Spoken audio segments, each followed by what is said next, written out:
Just a reminder that any thoughts, opinions, and points of views expressed during this podcast are those of the individual and not of the Grand Lodge, appendant body, or concordant body that individual may belong.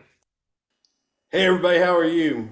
This is Pen and Compass with our episode with Ben Williams. We're very excited to have the editor of the Knights Templar magazine. He's also the founder of Rocky Mountain Mason magazine and media group, as well as Esoteric Mason. So this is going to be one of those cosmic conversations that we always have here on Pen and Compass. So, I guess the best way I could say this is I'm an American, I'm a Texan, I'm a Southerner, but Ben and I have a lot of combined connections through England, Scotland, Ireland, Wales, the whole British Isles. Cheers, cheers, cheers. Oi, oi, oi. Greetings, Ben. How are you doing tonight? I'm glad that you're here. And we're connecting from Texas to Colorado. How's it Hey, going, Jeff, man? thank you. It is an honor to be here. Thank you so much for having me. So we're just going to get right into it. We always talk about like initiation experiences here. And so, what was your first kind of, what drew you? What was that magnetism in initiation that we experience in Freemasonry? And where did that kind of start for you?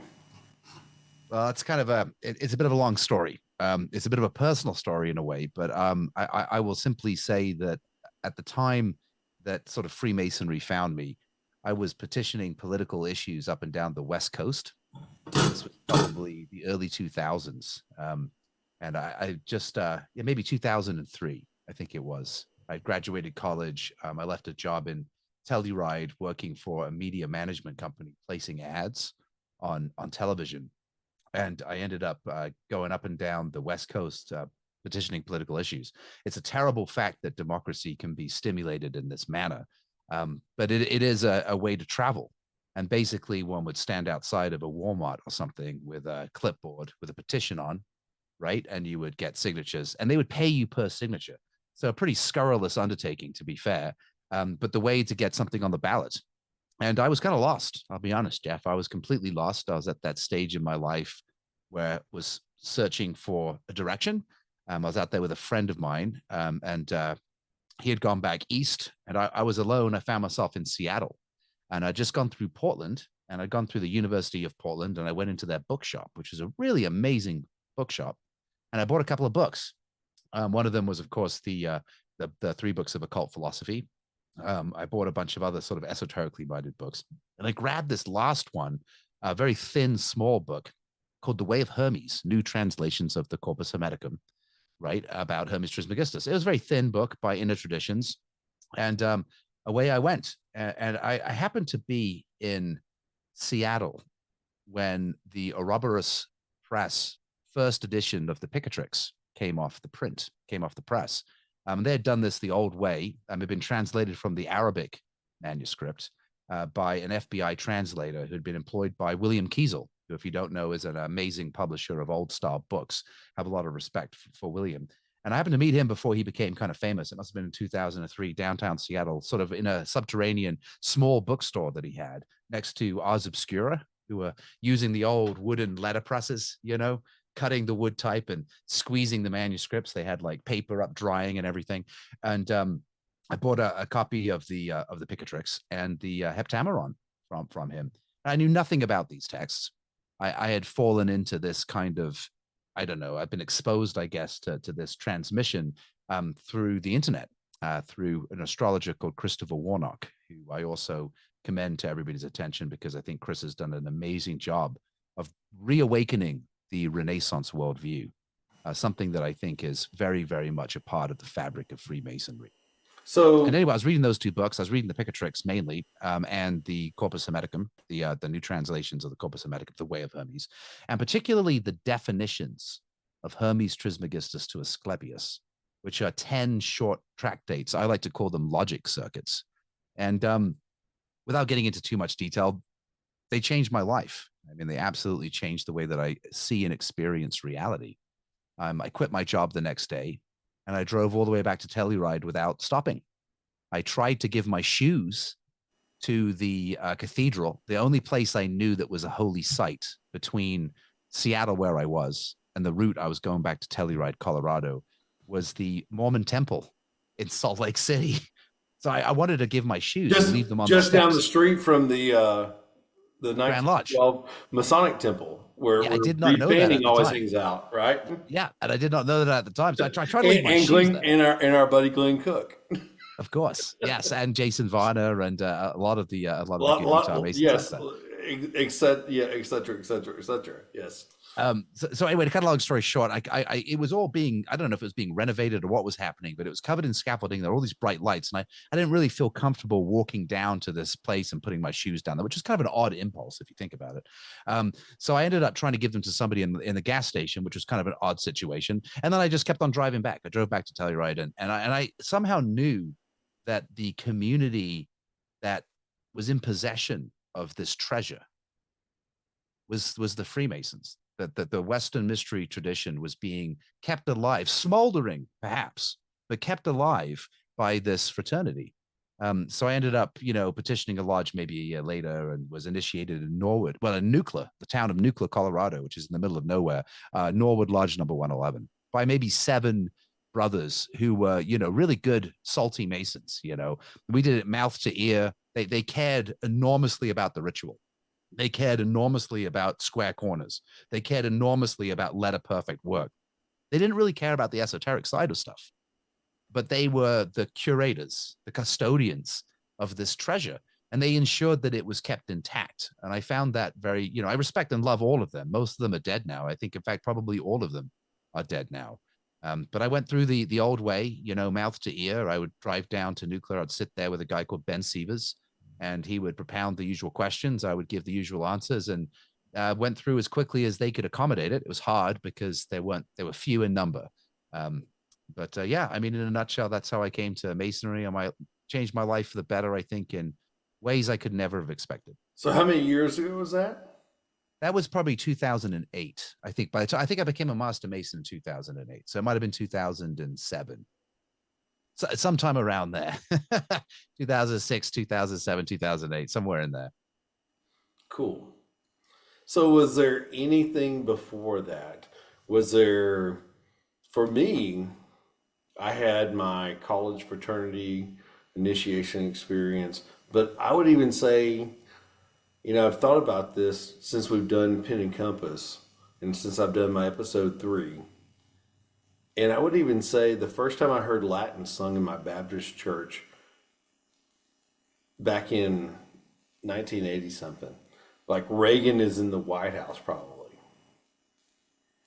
And they sang Gloria in Excelsis Deo. And I know you have a lot of probably traveling, a lot more than me, maybe not, in your youth. But I would just think that, for me, that hymn, that Christmas hymn had come to me at that point in time. And I was like, wow, this is a different language than the redneck East Texan English that I'm used to. So. Sure. Yeah. I hadn't had any other initiatory or initiatic, whatever, word you want to use there, experiences really before. My mother has always been very mystical. I like to think of her as kind of a white witch. I think that's probably not the right appellation. But she's sort of a non-denominational, but very spiritual person. Her mother was a Christian Scientist, and she was quite strict in her interpretation of the Bible and in practicing, mind over matter. She was very much into mental healing. And I actually watched her in her late 80s, early 90s, grow back her collarbone. And her whole hand was black. She had fallen over and broken her collarbone, and she didn't take any medicine. So my cousin at the time, Clara, moved her up to some sort of retreat. And then she read, Mary Baker Eddy's Science and Health and meditated and grew that bone back together. But personally, no, I mean, I've been to a lot of other countries. My mom took me to India when I was 7 and when I was 12. I got chicken pox in the Himalayan foothills. That was kind of fun. Vomited on steam trains, aimed at the slats of the track flashing underneath the hole where the toilet was cut. meditated in the Taj Mahal, have had some interesting adventures for sure, but nothing that really brought me to the door of the lodge. I mean, I think I was quite religious, without having any kind of religious background at home, other than my granny, who I didn't really see or speak with. But I was very interested in the New Testament until I was about 12. In fact, I had memorized, without trying to, most of the Collins Bible, which is what we learned in divinity at school. I went to a boarding school in England, and we had divinity class, right? So I learned a lot of the parables, and I still remember, most of my biblical knowledge of the New Testament comes back from those days. And then, unfortunately, probably about the age of 12, 13, as we do, we age, and kind of went in a different direction, if you follow my meaning. And that direction took me further and further into a darkness that was very, very insatiable. It was that appetite which creates hunger with every bite. And yet we feast. And deeper into this horror of adolescence, I fell, right? And ultimately, I probably didn't come out of it until that experience in Seattle, reading the definitions of Hermes Trismegistus. So I think I had a religious beginning to my life. And then I got really into science in college. I wouldn't say I was an atheist necessarily, but I wasn't particularly. I believed in that kind of energy god, maybe the god of Zen, if such a thing could be characterized as such. And I don't want to offend any Zen Buddhists out there, because I'm not sure I really understand the shining void or the dark void or whatever it is. But no, the definitions changed my view on everything. So would you say kind of the great architect of the universe? Yeah, no, I would say undeniably, a direct experience of God knowing himself is the human destiny. And I think that tractate is the verbal means by which to elicit that experience. It is probably the most potent language written, in my opinion. Now, I think there's other versions of it, and it's in fact, I think one of the results of that experience was noticing that this thing is everywhere. It is one thing. It is just one thing that is made manifest in manifold ways, and it is in every religion. The shining chariot of Sol Invictus, the statue on the Brandenburg Gate, the paintings of the High Renaissance, Venice, and so on and Egypt, of course, and so on and so forth, is basically just the same shining refulgence of this image. And what is this image? I call it I'm probably getting into too much detail here, Jeff. But no, this is what we're trying to accomplish in Pen and Compass. Is like, you get in these conversations that you and I would have at Ted Montana's, right, in Alexandria, Virginia. Yes, that would be great. I look forward to it this year, I hope. But no, I call it the form of the glory of the formless. The kavod is what I've later known it has been described as. But you can read this in kind of the work of the Sufi, in the work of Hafiz and other writers, whose names, forgive me, I should remember, but do not. And you can certainly find it in the works of the Kabbalists as well. And these are not disparate approaches to the same gnosis, the same theophany. They are different ways of expressing the same experience. And I think you can find it in just about every religion. I think certainly the East has very, very taken, great steps to preserve the discourse of the transmission. So certainly in Buddhism, in the Tibetan Buddhism, which is a fairly new religion, it turns out, they have done a great job of systematizing a kind of science of engendering the gnosis in their acolytes.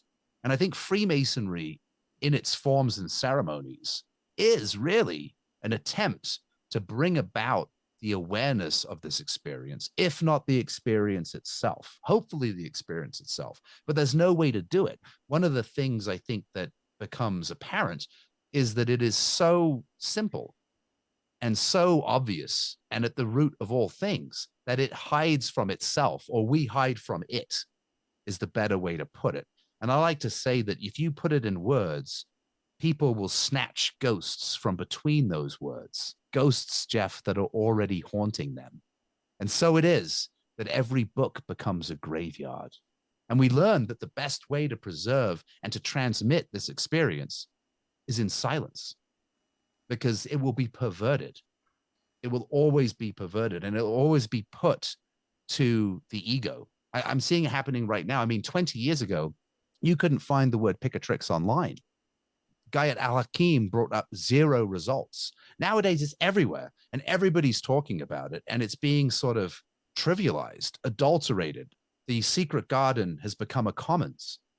And on the one hand, you're like, well, this is great because these secrets, these truths, these passions are coming out so that the world can discover them again. But the problem is that they get adulterated and appropriated, and people begin to use them for their own aggrandizement.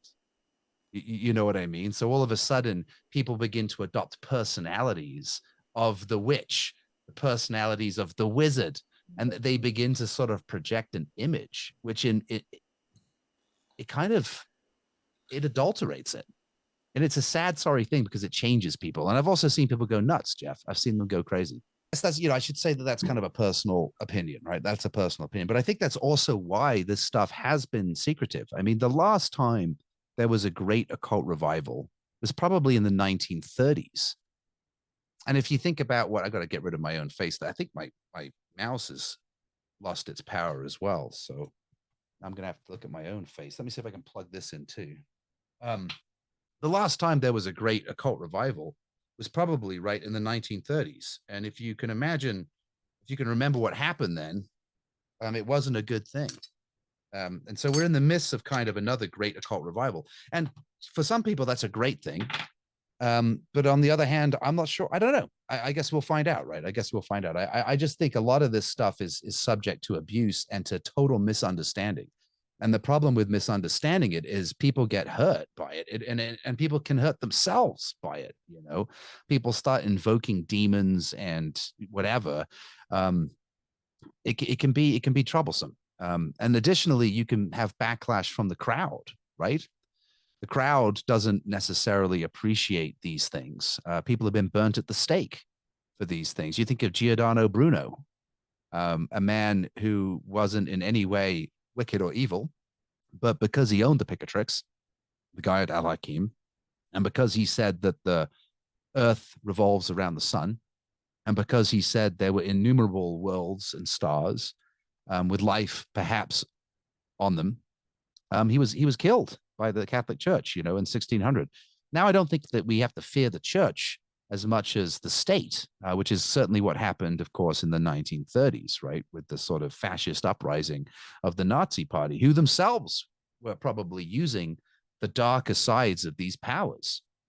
So I think, there is a reason that these, and I hate to call them secrets, but that these secrets have been preserved discreetly. And perhaps one of the main reasons for initiation is to provide a graduated series of steps by which to determine the appropriateness of sharing some of this material. For example, in the Buddhist tradition, in the Tibetan Buddhist tradition, one doesn't get to the higher mysteries, so to speak, until they've done 100,000 protestations, 100,000 mantras, right? And 100,000 other things, which I was eluding me presently. But the idea of 100,000 protestations is probably 3 to 5 years of daily meditations of a prolonged length. 100,000 100-syllable mantras, Vajra Satra, and that's a long mantra in and of itself. That also would probably take a few years if doing it daily. So by the time one is ready to be a vessel, to even entertain these ideas, they have committed to utmost humility and self-discipline. In the modern era on the internet, we don't have that luxury, right? Or that restriction. So one can download anything and read it. And the tendency in the narcissistic 21st century is to twist the text to fit the person rather than to change the person to understand the text. Hence, we have chaos magic, right? And I think that is also a very depending, I'm not judging anybody here. I know there's a lot of people that like to do whatever they want, but I think that can be dangerous too. I think it can be problematic. I think magic in itself is problematic. So I think people need to, anyway, I'm preaching now, Jeff. So you've already kind of talked about your candidate experience. What is it like whenever you're kind of on the other side. You're a part of a degree team. You get to sit. You and I are involved with multiple groups in Freemasonry, Invitational, Scottish Rite. We're both York Rite, all those type of things. When you get to sit, maybe you show up for a meeting, a gathering, and then you get to sit on the sidelines. What does that do for you? For me, I love it whenever all the spots are filled and I get to sit over here and I get to watch. Sure. Like a movie or a play, and I get to like learn, right? Like it's going to be like something that I'm going to write now after that meeting, after that occurrence. So what is that like for Ben? Because I know you and I, crazy creative. Well, thanks, Jeff. It's funny. I was at a Red Cross yesterday with the College of Viceroys that were putting somebody through into that whole thing, and I was on the sidelines. Which that's kind of a chair degree, right? Within the Red Cross, exactly. Right. I've never been sovereign, but I know like as you progress to the chairs, because that happens in the morning for us in Fort Worth, in St. Francis Conclave, and then we do our usual 3 degrees that we do that afternoon. But I'm not to that point yet. But yeah. Well, I just came in as the sovereign too, so I had not been at that point either until. So this was, I went through my little thing beforehand, and then we were bringing in some guys into the College of Viceroys, and I leant over to the guy next to me, and I literally said last night, "It's so great to be on the sidelines, because you get to just watch, and you don't have to do all the heavy lifting." I've typically been involved a lot in the degrees. So in Grand Junction Consistory for the Scottish Rite, I used to help with the sound and the lights, and was probably in about 5 or 6 of the degrees. Not typically the main part in a couple of them, but then obviously, senior ward and junior ward and that type of stuff, which is great because you get good exposure to the material. And then obviously in the York Rite too. I like taking the big parts if I can memorize them, because so which ones are those? And I'm a ham. Which ones are those? Like like the commander in the Order of the Temple. That's a fantastic part to have, right? so I'm always the bookends. I'm the Mark Master. Okay. I'm the Right Worshipful Master and the Mark Master, and Excellent. then I'm the Eminent Commander in the Order of the Temple. See, that's perfect. Bookends.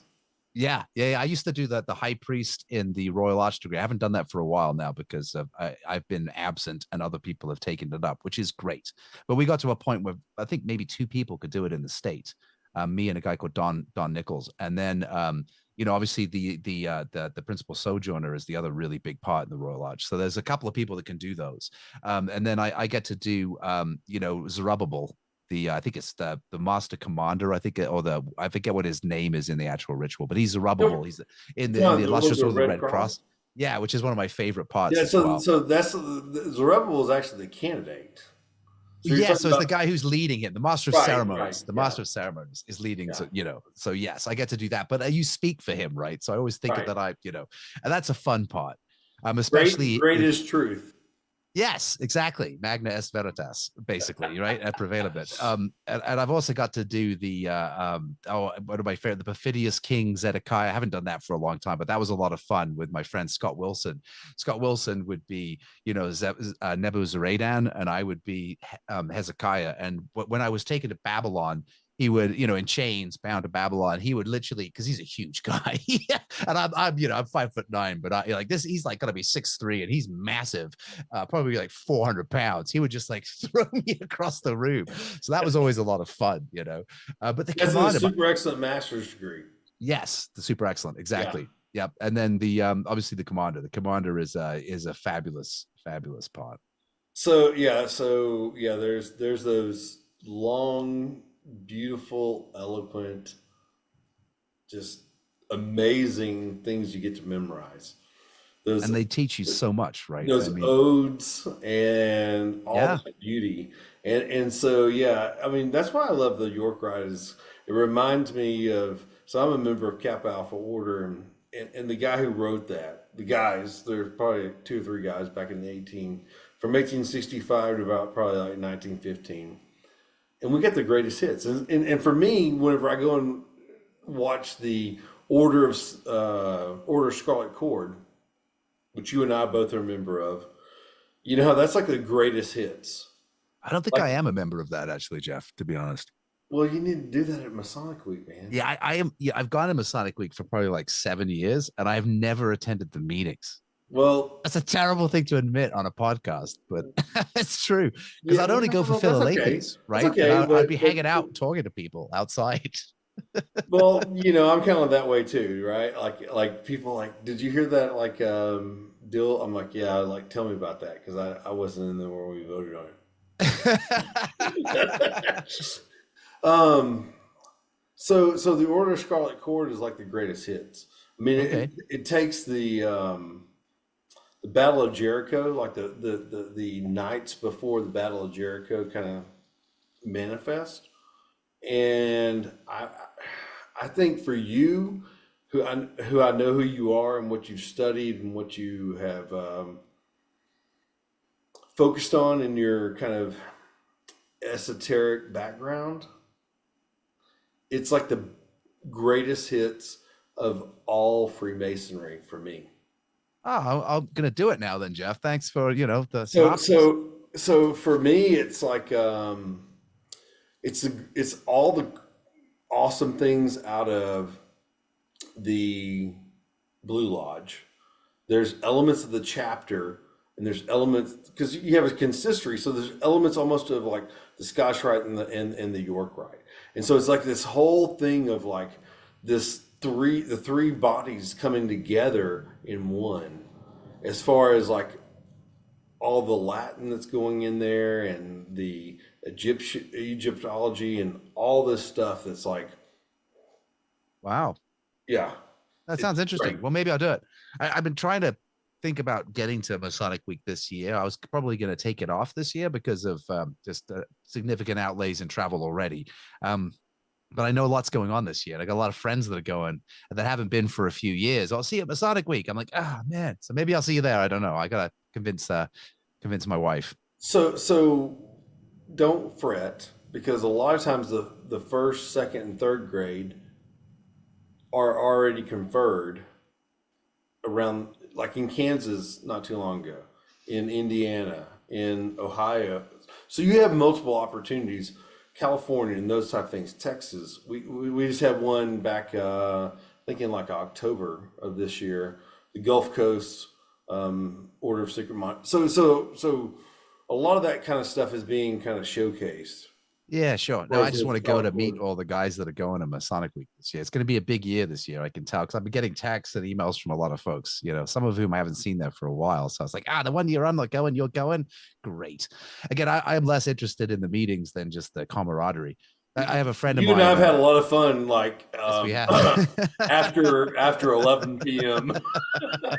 after 10 or 11, 9 p.m. Yes, yeah. You and I have like, yeah, It's a yeah, good time. It yeah. really is a good time. I mean, just hanging out with the brothers. I have a friend of mine called Paul who says, the reasons I joined Freemasonry are entirely different than the reasons I've stayed. And I don't know if I agree with that 100%, but I like his point. And his point is that, yeah, I joined looking for whatever, and I stayed because of the people. Right. You know what I mean? And the fact is that if it is this custodian of this sort of great mystery tradition, which, I'm a romantic, I like to believe it is, as I said at the beginning, it's definitely rusty. And most of us don't really understand what it is we have. But at the end of the day, the people you meet make it all worthwhile regardless. I mean, at the end of the day, the people are Freemasonry. I love every Mason I've met, almost 99% of Masons. So yeah, so Pen and Compass, this podcast is an attempt from kind of my perspective, and then the people that are helping me put this out there, my guests, etc., are is the same thing. It's like, what do we really enjoy about each other, and how can we like record that and capture that for posterity? And so that's what we're trying to do here. It is really like, what do we enjoy about each other, and that social aspect that you and I've had in the past so many times, what, half a dozen times in person and then a few more times. But yeah, you really feel connected to everybody. even if you've only met them like once or twice or spent like a couple 3 hours with them. I So think, yeah, kind we're of, go bound ahead. together by a common experience, aren't we? Yeah. We have a common memory. I love Joseph Campbell's statement that myths are public dreams and dreams are private myths. Well, the sort of rituals of Freemasonry operate like a private myth that is kind of a public myth within the fraternity itself. So we have this common fabric of experience by which we can determine ourselves, right? And I love the fact that you know Joe, say, and you don't know that Joe is a judge. You know what I mean? Or whatever, a mechanic until, I don't know, 2 years later, he's brother Joe, and you know that he does this part in this degree, and you love him as that, that vehicle. Um, but it's a remarkable institution, I think, because of that. So Pin and Compass is kind of centered around authors, presenters, Masonic education advocates, people who are doing creative things, podcasters. You're definitely that. Oh, I thanks, mean, Jeff. you're one of those guys that if I mention your name and I kind of go, they go, who? I'm like, Rocky Mountain Mason, Esoteric Mason, Knights Templar Magazine editor in chief. You're definitely one of those people that is very recognizable in Well, those. thanks, Jeff. I don't know if that's a good thing, but thank you. So this portion of the conversation, I would love to like tell us about what all you've written, because I feel like people that are going to watch this episode are going to be like, oh wow, I need to go, just as you've kind of talked about people that you've read things about and they've inspired you. I would love to kind of cast a spotlight on what you've done in the past and have them kind of connect into that and plug into that. Well, that's kind of you to say, Jeff. I mean, um, I haven't really written that much, to be honest. I mean, I've written a lot of articles, right? A lot of stuff for the magazines. But what I like to write, poetry and fiction, I don't get to write as much as I used to. I write a lot of legal briefs. You know what I mean? Motions, right? So Because you're it's a an bit. attorney, because that's what you do for a living. Is I you're am an an attorney. Yes, yeah, I'm a And, registered and patent what's the law that you basically focus on? What's the intellectual area? property, Yeah. patents, and trademarks. So I recently became a lawyer. I was a registered patent agent for about just over 10 years. When actually about 10 years when I became an attorney. I put myself through law school in 2017 after my daughter was born. Just had to do it, unfortunately. Glad I did. It's something I've been putting off for a long time. And I was like, I'm just going to do this. And it's been worth it. But it's an exacting profession. And it definitely, as I've said many times, is a jealous mistress. So she demands a lot and requires maximum attention sometimes. So, but no, I guess, I've written some blogs here back in the day. A lot of my stuff has ended up in other people's material. um, I've written a lot of the magazine. So the Rocky Mountain Mason I've been putting out since 2012, I think. It's got quite a bit of my own material in there, as well as other authors. So we got a lot of that available still if anybody's interested in it. The problem with that magazine is that I don't put it out as frequently as I should. Unfortunately, I need more help there. So I apologize to everybody on that account. And then the Esoteric Mason, I started that about, maybe 4 years ago now, 5 years ago, to have more kind of weird stuff in it. And I like that one. That's a lot of fun. Caters to a different audience. So that's got, Probably to our Pin and Compass's audience. yeah, Because I think so. Probably to. we're kind of like, hey, bring it on. Absolutely. So this audience is probably what the Esoteric Mason is more appropriate for. And then, of course, the Knight Templar magazine. I was the assistant editor for that for, probably 3 or 4 years with John Palmer. He did a fantastic job putting that out. Yes, from the great state of Tennessee. Colonel Sanders himself. Colonel Sanders himself. I have a huge amount of respect for John. I love John Palmer. Yes, you and I both get to hang out with him, right? And Glenda, yes, indeed. I had the privilege of visiting with him, for the handover of the magazine. So I went to Nolansville and saw his beautiful house up there. And no, I've just had a couple of really nice dinners with Glenda and John going back, from here to Denver. I mean, it was years and years ago, back probably in 2015, maybe. So 9 years ago, I guess. But no, so, that's been, unfortunately, I would encourage the listeners of this podcast to submit material rather than what I write, the best way to learn something is to write about it yourself. So send me stuff. I'll put it in the Knight Templar magazine. It's got 65,000 readers, the Knight Templar magazine. It's not a small readership. It's every Knight Templar in the Grand Encampment, which is the largest Templar jurisdiction in the world. I say that not to sort of, bloviate and elevate my own standing by any means. My point is that you can reach a lot of Masons.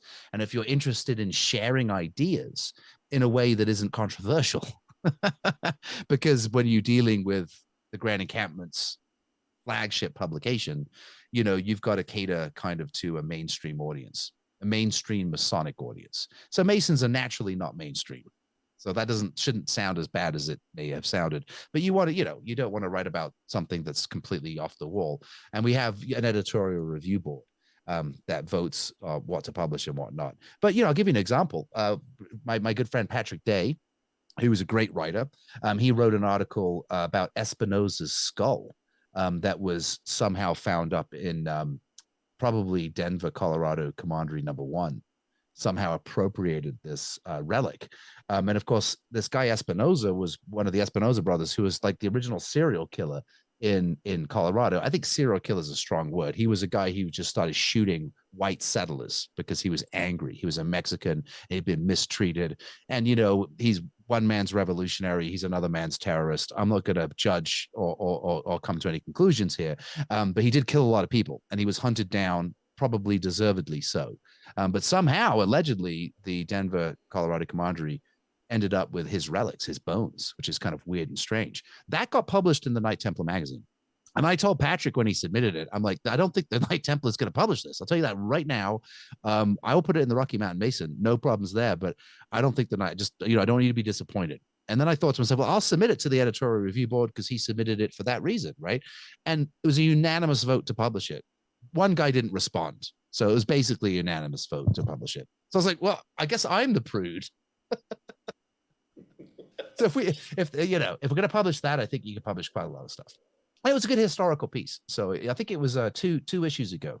So it'd have been winter, maybe.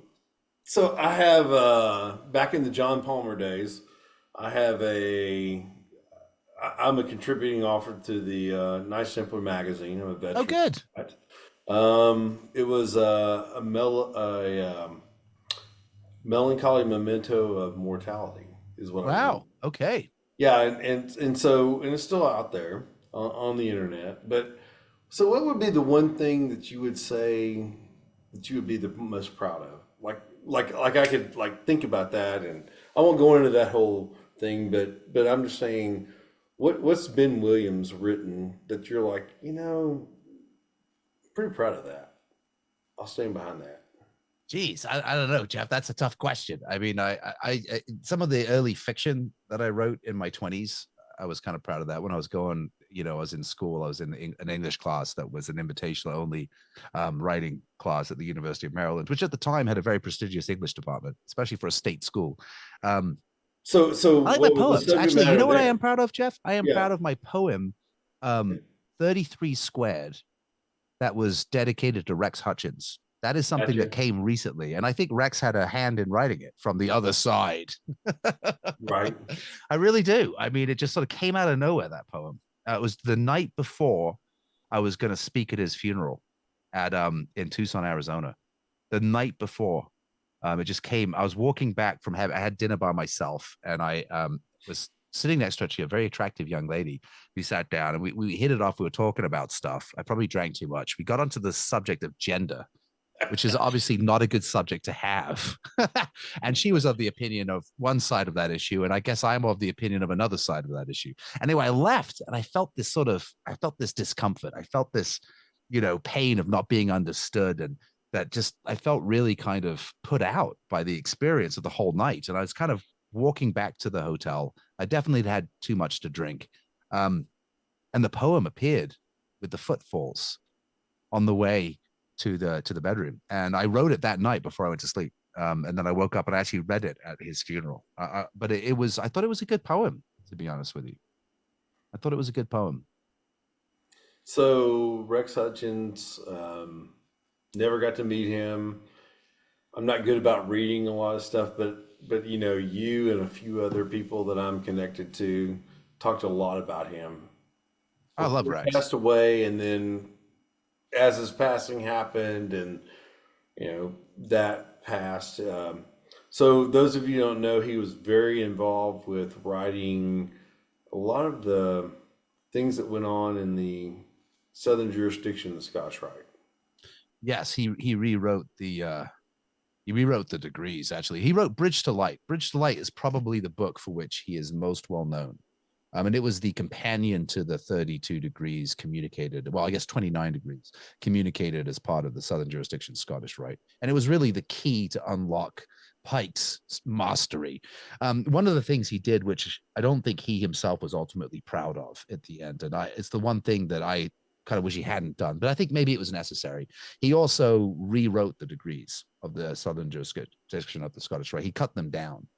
He paused them down. What, So the 1990? It's like the what, 1999? Yeah, 98, 99, Yeah, 96. yeah, I know yeah. sometime around Yeah, there. I mean, yeah, a lot of people that went in earlier than that. They're like, yeah, I came in 2012, Okay. and so I've heard like, yeah, it used to be different, and there's those other versions, right? Yeah, well, it used to be Of longer. the I yeah. mean, I think he did a good job of retaining the essential portions. He got rid of a lot of the fluff and the old language. I mean, Pike was writing in the 19th century using that, let's see how long the sentence can be without a period or a comma, really. It was just pages and pages of sentences. Although I haven't, I've got it. I haven't read all of the what do they call it? The emulation rituals. I forget what they term it. Albert Pike's kind of original rituals, but they would take a lot longer. Right. And back then, originally they were kind of read, like, Pike read in Mackie, for example, or Mackie read in one of our guys here in Denver. And back, because it was kind of a smaller body than the York Rite back then, they did a lot of just sort of communicating. To do it the way that I think Pike intended, it would be a lifelong process. It wouldn't be a weekend where you get 29 degrees. Yeah. It would be a lifelong process. Maybe, I don't know. Maybe I'm wrong about that. You should talk to Joseph Wages about that, because he would know the answer to that. Arturo de Hoyos, and yes. Yeah, or Arturo. Well, Yeah, absolutely. And maybe those are the things that I need to put on their production sheets, because I'm going to invite them also. Good. Well, yeah. At some point. Yeah. Well, I look forward to watching those episodes, because I'd like to know the answer to that. So, well, that's pretty good for right now. This is we're trying to do segments, and so this is kind of segment one, part one, and we'll encourage everyone to stick with us. We've got our black t-shirts on tonight. We've got our lively conversation going, and come back and join us for part two with Ben Williams on Pen and Compass. Thanks, everybody. Hey, folks. Howdy from Texas. Hey, I'm so excited. I can't tell you how excited I am, because June 2025, we have one of the greatest lineups of esotericists and basically subject matter experts coming in from different states around the U.S. The lineup is R.J. Johnson, T.J. Brumfeld. We actually have some guys with full names: Rodney McGilvery, Dirk Hughes, and we also have Ben Williams coming in. They're going to be talking on Esoterics 101. Myself is going to be talking on symbolism and its interpretation. TJ will be talking about Kabbalah, Rodney about alchemy. Dirk will be bringing in that Masonic symbol of the beehive and connecting it back to different symbolism and esotericisms. And then Ben Williams is going to unpack Martinism for us. We hope you're one of the 50 participants to join us in San Antonio, June of 2025. We'll be introducing our lineup of speakers, getting more details about the event and everything else going on that weekend in San Antonio as a part of this great event. Look forward to seeing you there. And hey, this is the second segment, second part with Ben Williams. We're having a great conversation. If you didn't watch part one, go back and do that. Also, like, subscribe to Pen and Compass, to this episode, every episode. Hopefully, you're enjoying it as much as we do recording it. So now we're going to get into a few more questions with Ben. So Ben, you and I both do what we want to for a living. I enjoy my outside sales job. You're definitely enjoying being an attorney. I know we have to work, but still that. But let's say you get rid of all that. And you can just do whatever you want to. Money didn't matter. Utopian type experience. What would that look like? What would you focus on? What would you think about? What would you create? Wow, Jeff. You know, if I could just do whatever I want, I'd probably just sit around writing fiction and poetry. But what I'd like to see also, And what can I would have those land? be about? What would those be about? What would the fiction be about? Well, it's only about one thing, really. You know, at the end of the day. Well, I got a bunch of different sort of plot lines there. But let me say this: is can I have land? If I can have land, then it would be nice to have about 20 acres and have like a nice stone kind of compound with like, you know, medicinal gardens, a little tower to see 360 degrees, a little sort of mystical school of wisdom where the brethren live monastically but married. And it's like this free, happy place where we can, you know, meditate and eat good food and be completely self-sustainable and have goats and chickens. That's ridiculous, but that's honestly what I'd like. And clean air. The thing is that world doesn't really exist anymore. You know?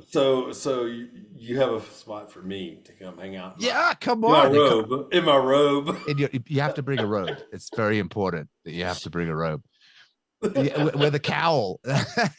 No, but would it be nice to have, you know, to live sort of monastically? I mean, it's probably a lot of work, but if you had a lot of, it's probably a lot of work. So that's probably an ideal that may be one We of would need those things. staff. Yeah, it's kind of Right. more of a resort slash hermit's cave. In practice, things aren't always what you think, right? So yeah, I don't know. But no, to be able to if I was to take the risk, it would probably to write a book, a novel. I think writing a novel could be fun. I know I've got a few left in me, so the law hasn't beaten them out yet. So So, you know, I, well, I have three books going on right now in my head.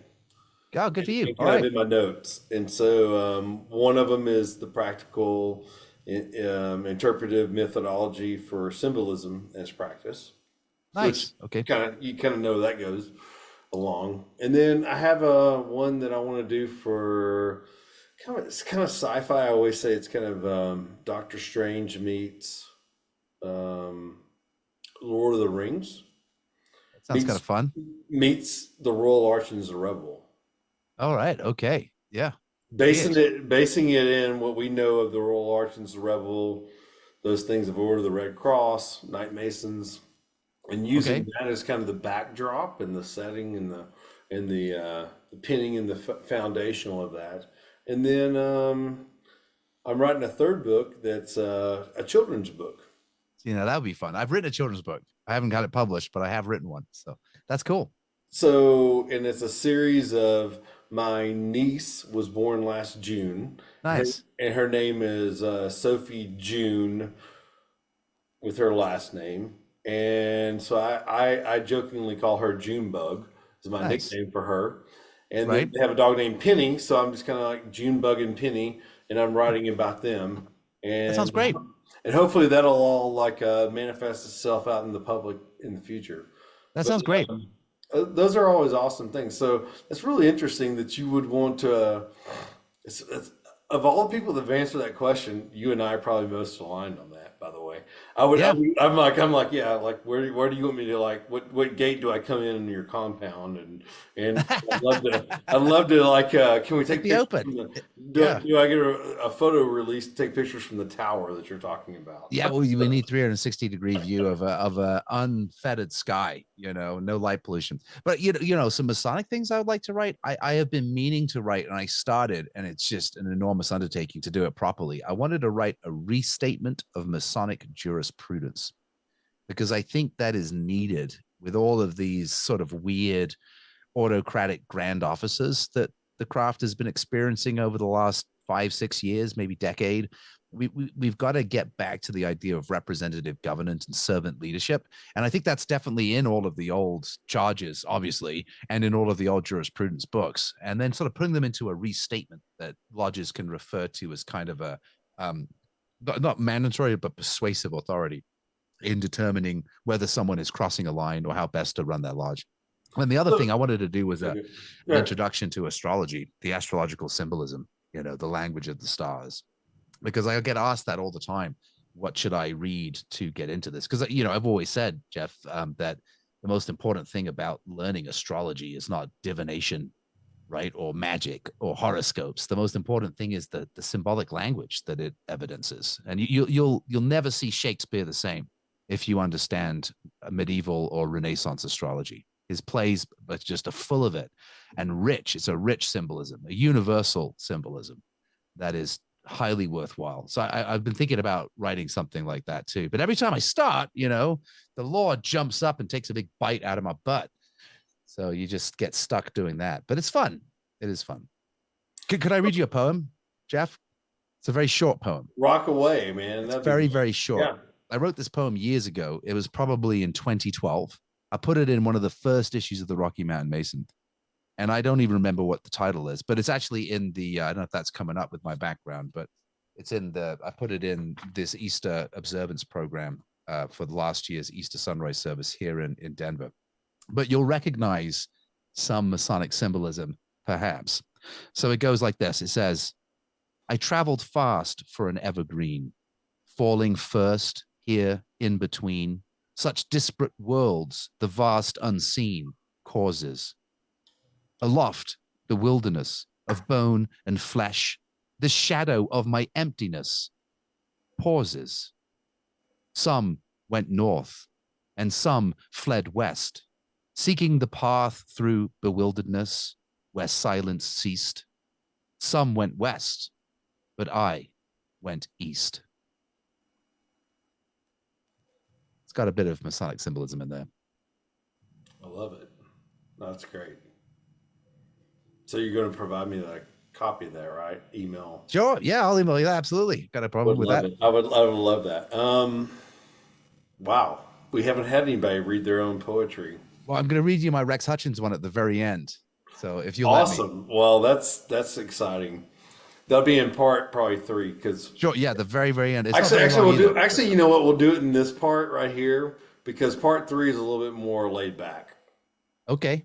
Part 3 is a little bit more fun than the serious tone that we have in this part. You tell me when. You tell me when. Part, we always kind of like just kind of knock it out. Yeah, it's kind of fun. The rapid fire thing that I was talking about earlier. Okay. So you and I have talked a lot, and hopefully you know how much I love the rural arch and the veils and the tabernacle and all that symbolism. And for me personally, I've had some deep contemplations on. I thought about the color like red or purple or blue or white for days on end. Like in between my sales calls and in between my life, it like my mind would go back to that. And I think you're the same kind of person that kind of whenever you want to get excited about something and you get focused on something, you kind of look for those that network or that fabric, like you said earlier, that fabric or that the dots. Like you manifest those, and how do I connect those? Yeah. So what does that look like for you whenever you do that? Well, every time I go through a degree, whether I'm in it or on the sides or a candidate, I always find something new in it. And it's even better when you're watching someone else do a part that because they do it in a different way and they put an inflection on a different point, and it always opens up a new sort of way of seeing it. So I try to do it experientially. You know what I mean? You can definitely dig into a lot of the books. You can go back, and at the end of the day, it's going to be somewhat subjective. So it often sort of connects itself, right? That those words kind of lie in the back of your head. I mean, how many times have you wanted to say, so mote it be at church instead of amen by accident, right? We've sort of programmed ourselves with certain phrases. So when you come across something later on, the dot connection can suddenly appear. right? I'll give you an example. The whole shoes thing. Me trying to give up my shoes at the Salt Lake City Cathedral and then to some random woman in a petrol station. That was an odd impulse, but I didn't come across anything like that until the Book of Ruth in the First Degree. That kind of blew my mind. And that this was a testimony in Israel. It totally blew my mind. And I think the Royal Arch is probably the most important degree in the fraternity. I say that all the time because it is. And the way we do it in the States, for the English listeners, the way that you guys do it is not the same. That they've changed nor in Ireland. Yeah, which is funny because a lot of this stuff came here from Ireland, didn't it? Well, really? so I think our Texas, Colorado, and some of that lineage goes back to Scotland. Well, yeah, and through Ireland, it's AF and AM most likely, right? Yeah, no, I'm talking about the Royal Arch is different though. I'm telling you, it's different. Okay. And so my research, we are in Texas, the Mark Masters degree, most of it's Scottish, and then there's a little sprinkling of Irish. Well, no, I would agree with that because you put down a mark, right? I put down one mark and picked up another. That's the Scots mark, and that's Dunkerley. So Dunkerley is the guy who kind of from North England got it in Scotland. He's probably responsible for framing the sort of what we recognize as the York Rite in the US in the way that we practice it with the Preston Webb kind of Baltimore Convention stuff that happened in 49 or something like that. 43. I always get the date wrong these days. But at any rate, they've taken out the Grand Royal Arch word in the UK, and they don't do the we three agree. They don't do the kind of the lattice work with the hands. I've got a question for you actually, Jeff. Have you ever seen a trick done at a dinner table where the guy takes like 3 cups and 3 knives and puts them in front of you, and then puts a 4th cup and says, using these, you have to keep 1 cup off the table? And you'll see people like playing with it. And I wish I could show you how to do it. And you can probably see it on YouTube anyway. But the way it's done is you put the 3 cups in kind of a triangular form, and you put the knives in, and you interlace the ends of the knives. So there's no central support, right? The ends of the knives, here's a cup, the knife is like this coming to the center, another cup with a knife, and the ends are interlapped, right? Interlaced. And it holds the cup. That's the Royal Arch, the way the force is being distributed in a circular manner without a central support. So it's kind of an amazing thing to experience. And we do that at the beginning of the opening when we bring down the name and when we send it back up. They don't do that in England at all. So I mean, I've been in multiple grand jurisdictions and seen that done. And it's always interesting, the cadence and all that. And so with just looking at that image, right, with the arch coming up, and then you're having the half circle, right? Sure. Yeah. And I always look at the shape of the stones, and they're usually all equal, except for the keystone, right? Until you get to the keystone, right? It's that of singular form and beauty, right? And so for me, I mean, I don't think really the average Royal Arch Mason, and I love that you've invited me almost to kind of record this. I've never recorded this. My interpretation of that, you're doing something supernatural there. I would agree with that. I mean, absolutely, you're doing something. I would say you are doing that. That's why people got concerned about it. So we're invoking a demon, So you have that. Well, to me, you're having that singular form and beauty, that one that binds it all together. That Messiah, that Christ figure, that is the one thing that can hold it all together. I completely agree. Perfection. Yeah, no, that's beautifully put, Jeff. And so for me, the keystone is sitting there supernaturally and defying gravity. I mean, it kind of is, right? It's within the natural law, right? It's within all those processes and all this stuff that we can study, but then it's just kind of hovering in the air, and it's not really It's And it's magic. doing all these things that can hold us greater support and greater strength and a greater weight than anything that can be done in a square. And so for me, that's where you elevate, well, that's a bad word, but that's where whenever I get a lot of times I get guys going, you love the York ride or the chapter and council. Tell me why. And I go, for me, there's a lot of great things in the Blue Lodge, but they're terrestrial. They're squares. They're looking kind of to the Yeah, left and to the right, and they're right. not looking. They're not looking this ascending kind of upward look. They're not arch masons. Yeah, they're straight masons or square masons. Exactly. Yes. And they're kind of down here at this level, which is great. And you need to be the best person you can be. But at some point, to be the best person you can be, you need to be elevated spiritually. Well, I think that's very true. I think, yeah, the spiritual is absolutely as necessary as the physical. The two are connected, right? And Sure. now I'm preaching just as much as you were in segment one. But that's okay. That's okay. I was enjoying it. And I agree. I mean, I think everything you said is absolutely true.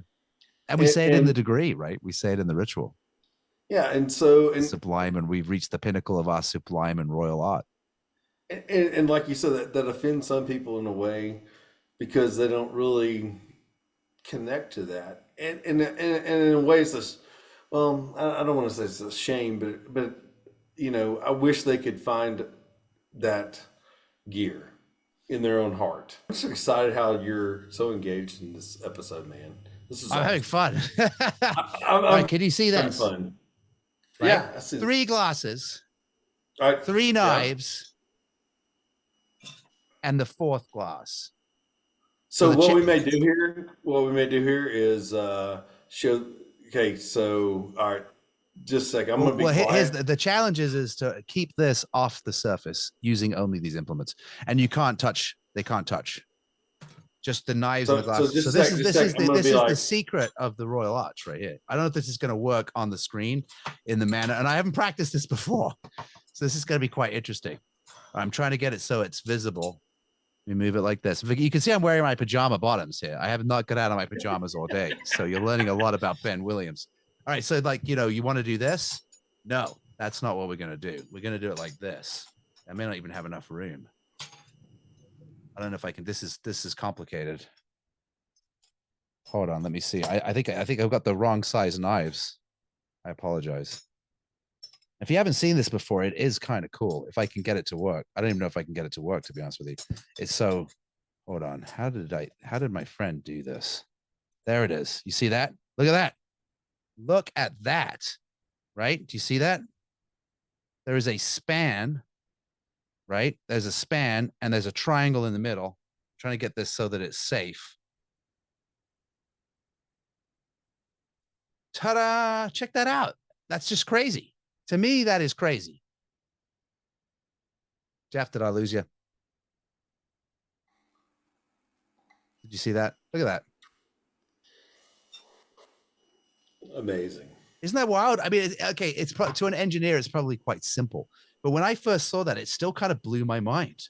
Like, if I take one of these out, the whole thing falls down, right? If I put them on top of each other in a way where they're not interlapped, they're just going to fall down. There's no support. What is really interesting is the way that the keystone, the 3 hands are interlapped, creates this circle of resonance of force. Again, this is just simple physics, but it's still magical. That is the entire principle by which the arch upholds the superstructure. And in a sense, the Christ or your Holy Spirit is the invisibility of that force resonance going around the interlapped ends of these supports to hold this 3rd one or this 4th one, off the ground. It blew my mind when I saw that anyway. So there you go. That's probably, sorry, Jeff, you can cut that out if you want, but I wanted to show that to you because I haven't ever done it before. I only watched someone do it. And I thought it was cool.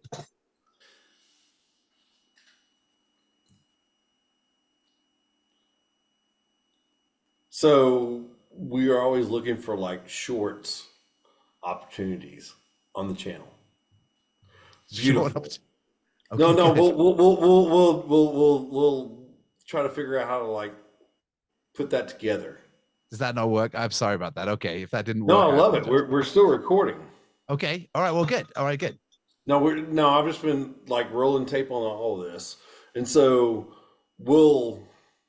That's why I was quiet and went off screen, just so it would like totally make sure that I didn't distract it because I think when it records, it usually hits like a speaker.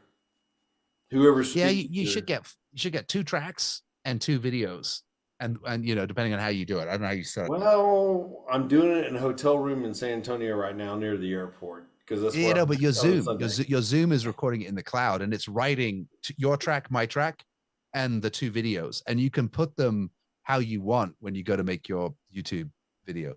Yeah, we're still trying to figure out some of that stuff. So we're Well, if you, I doing can the help best you we with that. can with what we have to work with. So Yeah, you got it. No worries. Okay.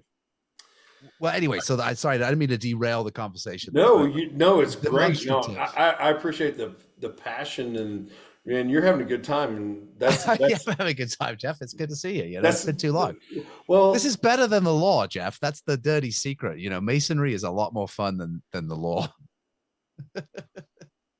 I mean, let's just be honest.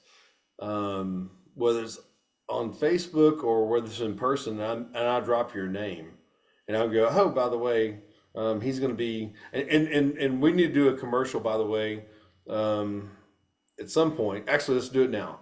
Okay. So talk about how excited you are about.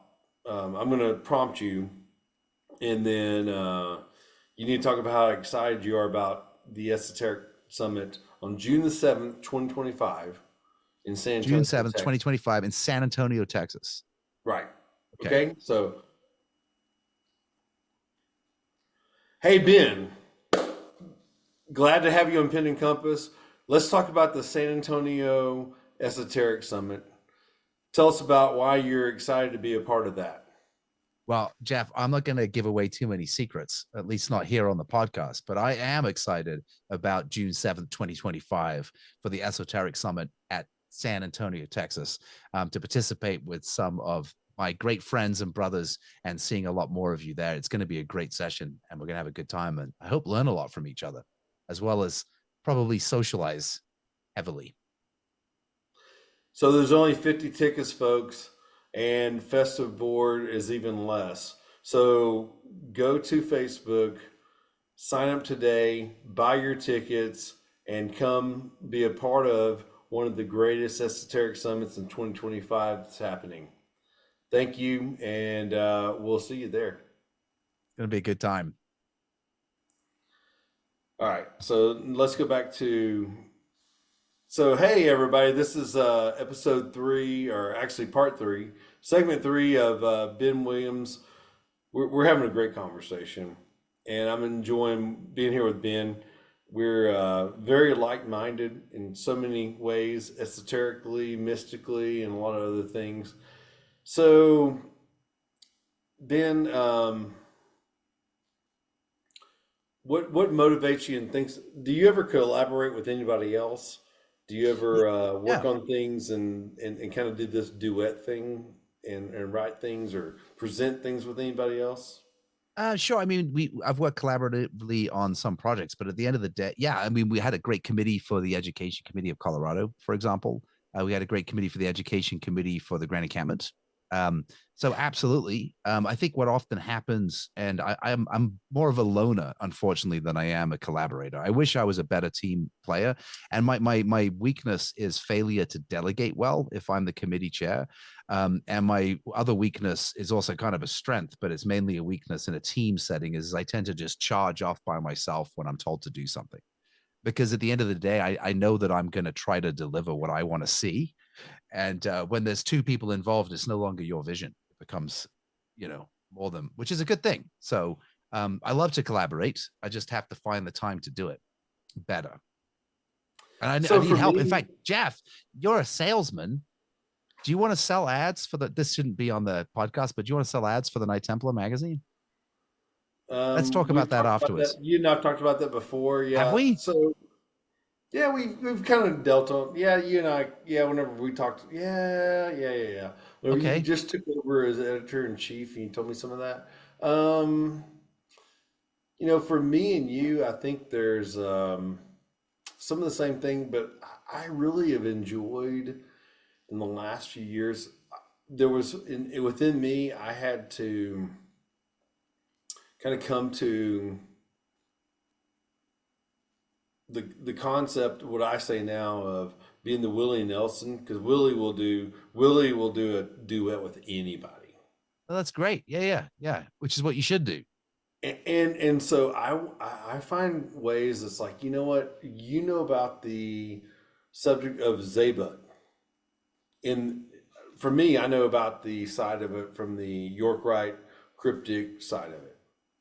But let's say Scott down in Florida, he knows about it from the Scottish Rite side. And I just Right. haven't studied that or seen that degree as much as he has. Right. And so when you come across that with somebody, either online or in person or whatever, that's whenever I get excited. I'm like, you know what? We need to do this presentation, this PowerPoint together. And you need to Yeah. have like these slides and be half of those slides. If there's 15 of them, you be 6 or 7 of them. And I think there's collaboration all the time. And I think Pen and Compass is a lot of that. We have so much fun. Today I'm recording kind of and doing a lot of the board op stuff myself, but usually I have like a co-host kind of come in, Rodney or Aaron Powell or Stanley or some of those guys. And when we're going to do another podcast that's based on music, it's called The Masonic Vibe. My co-host will be Gabriel Pearson, and then we're going to have different kind of engineers and stuff kind of being a part of that, like you were talking about. I think with you know doing board op stuff and things like that. But Yeah. but Post coming on, production and but everything. coming on screen and adding content, and especially when you're doing something like this, it's really a great opportunity to get people involved And have fun. Right. well, their personalities. And so what I've learned is kind of going back to a lot of the things we've talked about in this episode. If I shut up long enough in my type A personality, Ben, Right. and just be quiet, and some of those guys are not so type A as me, they'll say some brilliant things that I would have never thought of in 75 years, Oh, absolutely. Yeah. 250 years. Yeah, I think that's true. Well, I think that's the Masonic degrees right there, right? Putting on a reunion or putting on a degree, it's the definition of collaboration, right? There's no way to do that alone. So, Yeah, but doing this kind of stuff, or even like, I mean, your poetry earlier tonight was just wow. That really inspired me in a well, way. good. I'm glad to hear that. I mean, unfortunately, poetry is a solitary undertaking.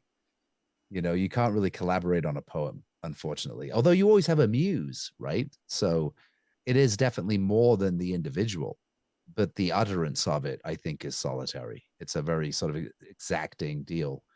And even law, I think, when you collaborate in putting together, say, a motion or in researching stuff, there's a synthesis that goes on.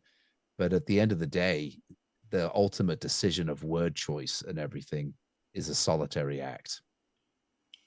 Yeah, I mean, yeah, for sure. Whoever is the attorney of record and things like that. Yeah. Right. Alas, right. Alas, we come into this world as we go out alone. So, what's your vision for in the realm of Masonic education? And what's your definition of that? Because when you say Masonic education, you get about what, like every past master has a nose, and that's another opinion or a definition right there. I mean, I think masonry is education, right? It should be anyway by itself. Just maybe it's a synonym for that term.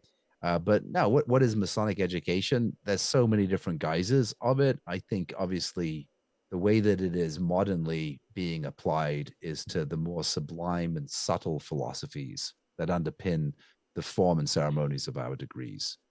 But I think there's a lot more to it. I mean, I'm of the opinion that Masonic education could also be mundane. You know, I've encouraged people to throw in practical stuff, investing advice. How does the Fair Isaacs credit rating system work? You know, stuff that is practical and also kind of interesting. You know, copyright and trademark. That's a lot of esoteric stuff in the law. It's very practical. It's very hard nosed at the end of the day, but also keeping the sublime, the Kabbalistic and the strange, you know, the spiritual, the determinations of the ineffable. I think for me, kind of the general Mason thing is like, well, you know, Masonic education is like you learn the work. Yeah, You, sure. you Learn the memorize all degrees. this Yeah. stuff, and you know the right place to stand, and in a way, that's kind of been my shibboleth in a way. You know, it's been my thing that's been like, wow, now it can be so much more. And I love what you said there at the end, kind of this symbolic interpretation.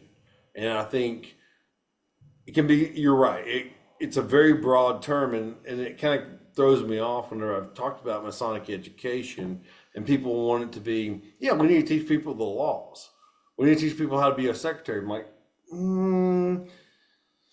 there's Well, I mean, it all fits. there's some dividing there, division. Yeah. But it all, I mean, I hate to use the corny, overused phrase of making good men better, but at the end of the day, Masonic philosophy, Masonic education, esoteric philosophy, esoteric education, it's all about becoming a better person, right? In some form or another. So you could devolve Masonic education down to that terribly cheesy, overused adage that Masonry takes good men and makes them better.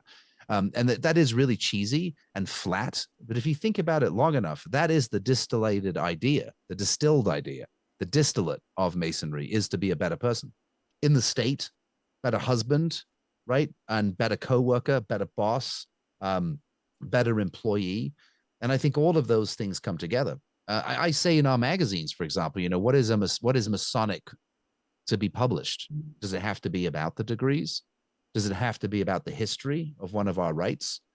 I've taken the position that no, it just has to be of interest to Masons. And you've got that is such a wide swath of material, right? From the Latin world, Roman history, the Senate, right?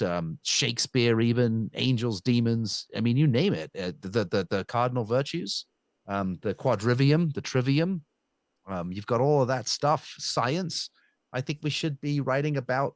You know, that's what I like about the Knight Templar magazine. I get to write about ophthalmology, so I get to bring in science about the eye, which obviously naturally gets into genetics and gets into a lot of interest. You know, so this is all stuff I think Masons should be contemplating, in addition to the degrees. Don't get me wrong, and all of the traditional Masonic stuff. I think we're a genius cluster, right? You get a whole bunch of guys together in a room and they start sharing ideas and stuff.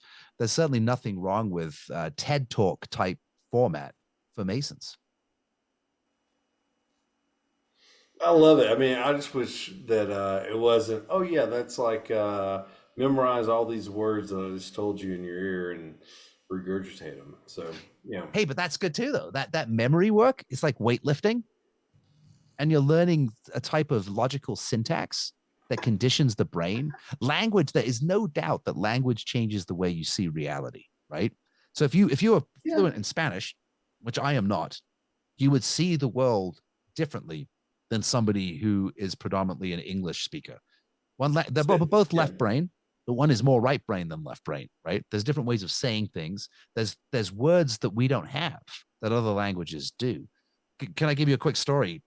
This is from the BBC. There was a bunch of polyglot reporters, multiple language speakers, and they're all talking about, you know, they married spouses who also were polyglots. And so they were talking about, you know, all our kids want to speak is English. That's all the kids want to speak. That's what they learn. We speak English at home. And then one guy would say, well, if you want to insult somebody, the best language, hands down, is Russian, right? I insult people in Russian, right? And, you know, and so on and so forth. And it's one last guy says, I only get to speak German to the dog. He only speaks German to the dog because German is also very logical and it's great for commanding, I guess. I don't know. My point is it changes the way that you see stuff, right? So I think memorizing that stuff, Jeff, is good. I really do. It's hard. It's really hard, right? But for me, going back to 1992, whenever I started with my college fraternity in the high language, kind of like church, right? If you look at things kind of in the mainline church way versus others, the high language that we kind of use that old school King James version English that we do in Freemasonry a lot Yeah, of times. I can memorize that stuff a lot easier than yes I did. right. Right. If I'm like to sound the silver trumpet early morning eve, I can flow that stuff out like the third time I can hear it. It's like a Like, song, right? It's right? got a Yeah. I rhythm. mean, yeah, exactly. And then it's like, oh, like what like maybe the Generalissimo says in the opening of a commandery, nice simple commandery. I can't tell you what that even is right now, right? Because it's so Yeah. mundane and it's so just kind of pedestrian, right? Well, So yeah, well, it is, but it also has a lot of meaning, you know? it does, but what I'm getting at is like the illustrious principal conducted the work Right. in the cryptic degrees in Texas. Language is more poetic, Sure. and Yeah, I'm sure that may be true. so for me personally, I focused in on that, and I could learn those things easily. If you give me another part of like, yeah, I can't do that as well. Yeah, but it is amazing how the absorption of that material changes, your perception a little bit, right? It does sort of, I don't want to say it programs the mind, but it does sort of it's like a workout. And so it extends the span of attention. You think of the obligation as like one sentence, right? So to get to the end of the sentence, you're holding kind of the predicate to the resolution in this giant expanse. And to still understand the meaning, one has to almost resort to the beginning. I mean, Latin is like that anyway, because Latin is syntactically variant. It doesn't matter what the order of the words are, right? It's all about the endings that define which word is acting on which. So there's no syntax, there's no order of syntax required in Latin. So a great Latin is the language of the orator, because you got to really think about what you're going to say and how you're going to say it. And because you can have any word in any place, you can rhyme effect, which is why, people like Cicero or Cicero, whatever you want to call him, was so renowned, or Demosthenes in Greek. I don't think Greek works exactly the same way. But my point, though, is that to hold that span stretches the mind, as well as uploads kind of, understandings of those rhythms and the images that are attached to the words. I think it does have a profound impact on the candidate if they do it properly, which is why I'm a great fan of doing it mouth to ear. The whole catechism, getting rid of the printed clear text and, requiring the candidate to listen, show up, bond with his mentor, and learn auditorily, and then deliver it, not short form, as much as possible in front of everybody. Right? That's a serious hurdle. And it's an amazing accomplishment to achieve. Yeah, so what he described for Texas Grand Lodge jurisdiction is you would go through a degree and then you would learn the answers to verbally from a teacher or a mentor or whatever you want to label that person that would know the work, and they would teach you that, and then you would go into a true lodge meeting, Yeah. and it would be documented that you had sat there and answered questions and in the proficiency, and you Right. would advance from a inner apprentice to a fellow craft, and then from fellow craft to a master mason, and So you guys once, haven't printed that out, yeah, well, because we depending on have. the jurisdiction. Colorado's printed that out. So they give the candidate the whole catechism, the questions and answers. Say, go home, memorize this. You can show up on Tuesdays or whatever, right? And you can do practices. But at the end of the day, you're going to stand up in lodge and we're going to go through this. And when you're proficient on it, they'll vote to send you to the next degree. But they literally give them the printed out words, which makes sense if it's collapsing and the guy is living miles away and there's no one near him with whom he can do this stuff. But the whole travel to the mentor, right? And to the whole practice is part of it. Getting rid of that, I think, is a mistake, but that's the direction we've been going. So, do you guys print it or do you not print it in Texas? So we're Texas, and we don't. I mean, we do the same way my papa did it in like 1955. You don't print it out. That's great. You have a bastard key or a single letter key. We have a cipher. A cipher key, yeah. So I call that the bastard key. Yeah, we have, and it used to be like a thing that was like, oh, nobody has that sitting there. And then I can't remember when. Let's just say in the last 5 to 10 years, that's become a part of Grand Lodge law, and it's legal to have that and possess that and say, I have a part of that, but you can't use it in a meeting. It's supposed to be separated out, right? Mm-hmm. And it's a cipher only. And so it's in shorthand. Yeah, and I've seen it. I know what you mean. Yeah. And so, but generally, probably everybody in Texas learns it as a mouth to ear. Truly mouth to ear, verbal exercise, and that's the way I learned it 25 years ago. That's how it should be done, I reckon. And so what's so fun, Ben, is whenever I go to my York Rite meetings on the second or third Monday of the month in my home lodge building, Dan Dawkins, and I want to say his name because he's getting up there in years, but 25 years ago, he was the junior guy that taught me my work, along with James Dale Kirkpatrick, which you know personally. Right? You met James at Masonic Week. I have. And and so those guys, along with John Nizell and a couple other guys that are probably no longer around. But, I mean, my lodge did that, and it's a really cool thing. We have more of a teaching committee than maybe the singular mentor, and we're really, like, kind of weird in that, in a way. In my hometown, but you're right. For me, the Blue Lodge work, learning that verbally is priceless. At the same time, switch gears. I love all of our York Rite work, all of our Scottish Rite work, and all of our interpretational bodies that you and I are members of. Having that script there and being able to read it like the Bible, being able to read it like Shakespeare, and study it to that level. And so once you've kind of gotten those concepts and verbally, and you've done that kind of work, I love kind of switching the gears and it being like, here's the Mark Master degree. Wow. Right. Yeah, I don't think you could learn all of that material mouth to ear because it would just take too long, right? There's just no way to do that. So that I think that in Colorado, at least, the lectures of the first 3 degrees were always published as part of what they called the Colorado Monitor, and that was available. I mean, you could probably buy that publicly, and so the Stair lecture, even or the lecture on the middle chamber, etc., and all of the degree lectures were in that book in clear text print. But when the Grand Lodge of Colorado printed the clear text, I think it was back in 2008, 2010, maybe it was 2012.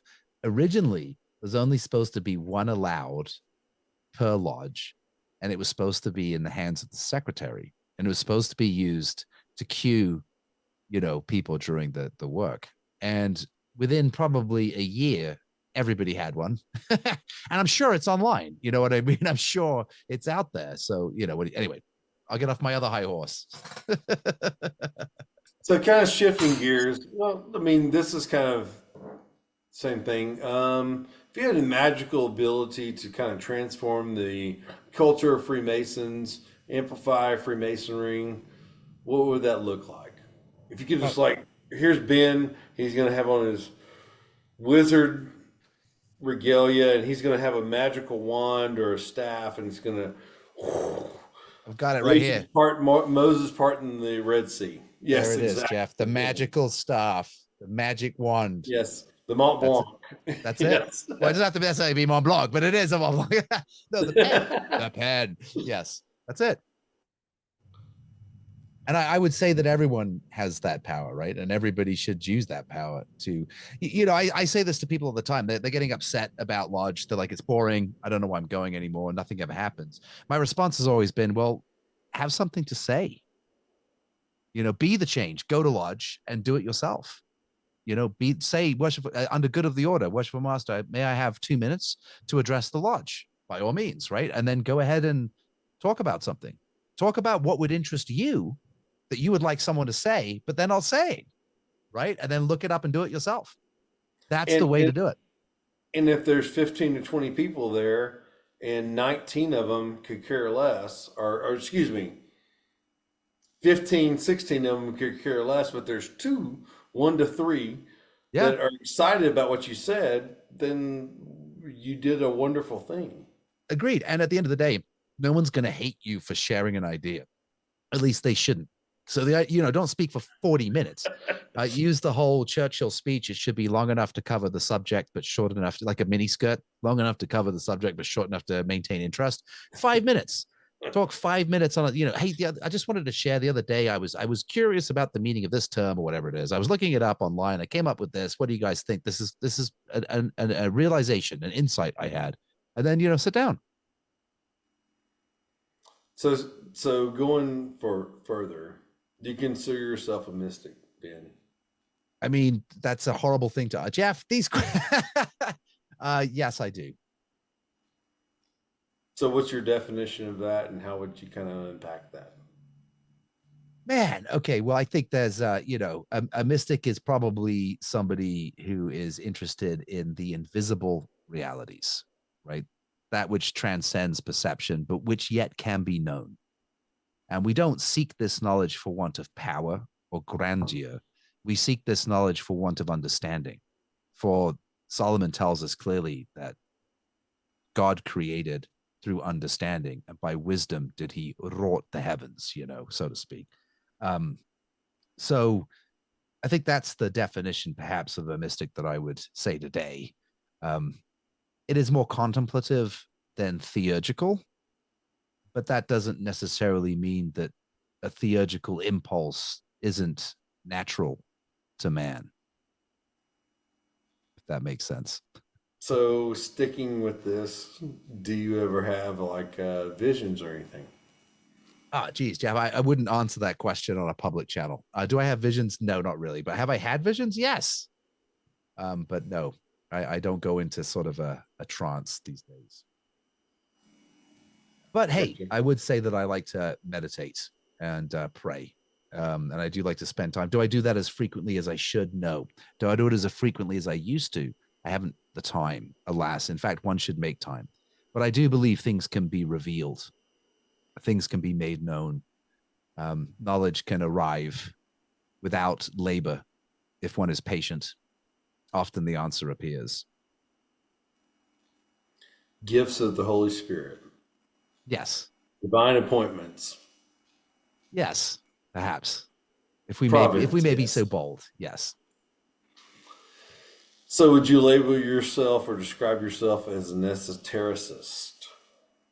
I don't know what that means. So it's a dangerous thing to say yes. If we say that the word esoteric means interested in stuff that is understood by a few, then I think by definition, every Freemason is an esotericist, because out of 300 million people in America, less than 1 million are Masons. It's like less than 0.25% of the population. So certainly Masonry is understood by a few. And of that 0.25% that are Masons, maybe 2 or 3% of them actually are in most of Masonry. Maybe 20% are in most of Masonry. And then of them, maybe, 10% understand or can even claim to understand maybe 20% of that.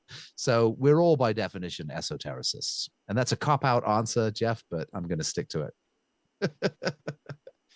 I do like arcane material for sure.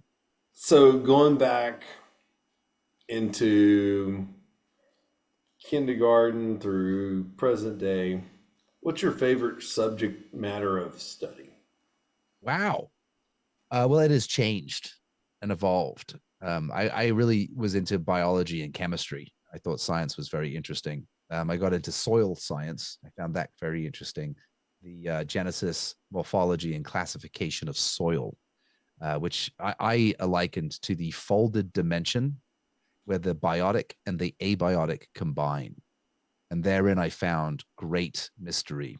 But modernly, presently, my favorite subject, aside from the law, is probably, I hate to use the term because it's an overused phrase. I'm going to say hermetism, not hermeticism, but hermetism. I'm particularly fond of a very narrow body of work attributed to that mystical author from Alexandria. I'm interested in early Christianity. I'm interested in what Gillis Quispel described when he talked about that it is now absolutely certain that there existed before and after the time of the Christ in Alexandria a secret school of wisdom akin to a Masonic lodge that identified itself by a kiss and shared a common meal, during which they discussed the Hermetica for their spiritual edification. Those aren't his exact words, but they're words something to that effect. I'm very interested in that idea. Interesting. Well, this ends this segment of Pen and Compass with Ben Williams. Be back with us after this break, and we can't wait to finish up this episode. So come back and join us. We'll see you there. Hey there, Jeff Bennett. I'd like to tell you about some projects we've had going on since this summer. We're very excited. We formed our own Masonic production company. It's called Once Lost, Now Found. And we're excited. We're coming out with podcasts. We have multiple people that can do presentations and speak on different subject matters. You're going to be really engaged, entertained, and educated all at the same time. We hope you enjoy it. As we move forward, we're going to be announcing things. So if you know us on Facebook through our different Facebook groups, Pen and Compass Podcast, Masonic Road Trip, As We Three Podcast, we have Facebook pages. If you'll just search for those, we'll also have them in the comment section. Look us up on YouTube, Pen and Compass, Once Lost, Now Found. We're going to be everywhere. Hope you enjoy it. We look forward to you listening, following along, interacting, and just basically getting to know yourself through symbolism and esotericism. Hi, my name is Ben Williams. I am the publisher and editor-in-chief at Laughing Lion. We publish the Rocky Mountain Mason magazine, the Esoteric Mason magazine, and I'm also the editor-in-chief for the Knight Templar magazine, the official publication for the Grand Encampment of the Knights Templar of the United States of America.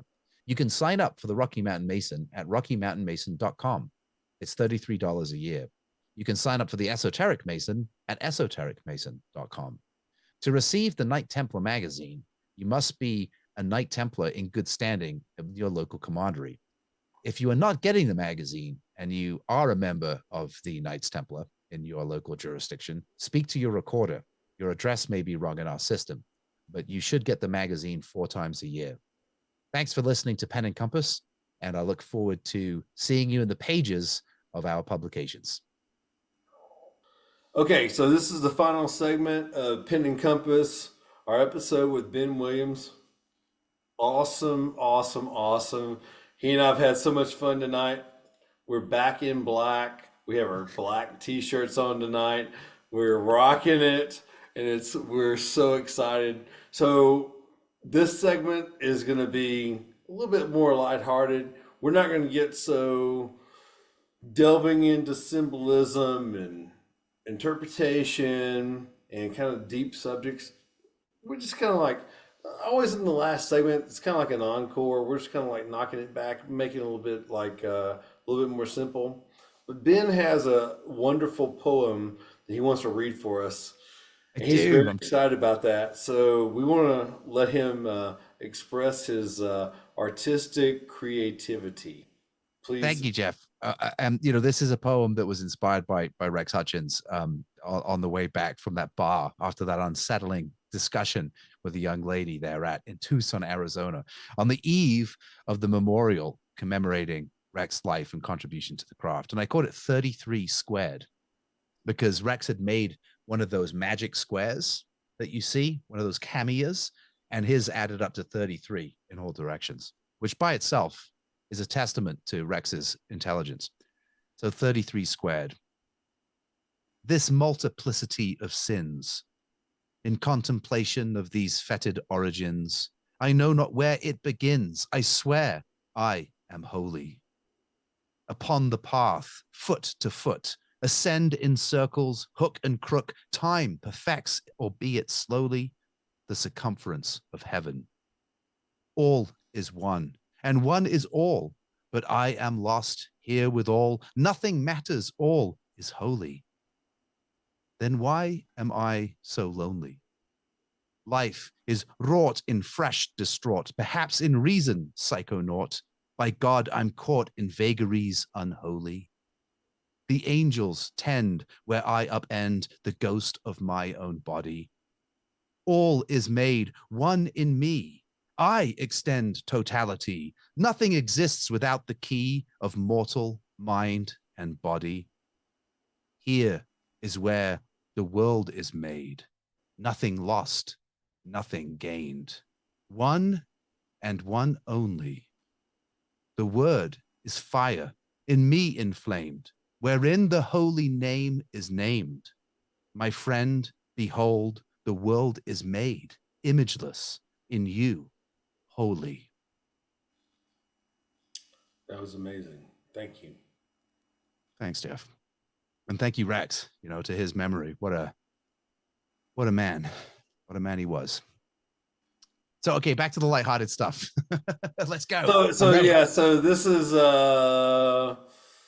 kind of fun. So no right or wrong answers here. Segment, I'm just going to ask you like a either or, and you just give me your answer. Okay. Yeah, one word or less, right? First. Jeff, you're breaking up on me. I can't believe it right now. Do that. Your internet's unstable. Say that again. I'm sorry. Okay, so here we go. Okay. First out of the box. Stones or Beatles? Oh, shit. Oh, man. That's tough, Jeff. Come on. I'm going to say Beatles, but really it's the Stones. I know that's a cop-out answer. So why would you say Beatles and why would you say Stones? That's the only one I ever asked, like the one.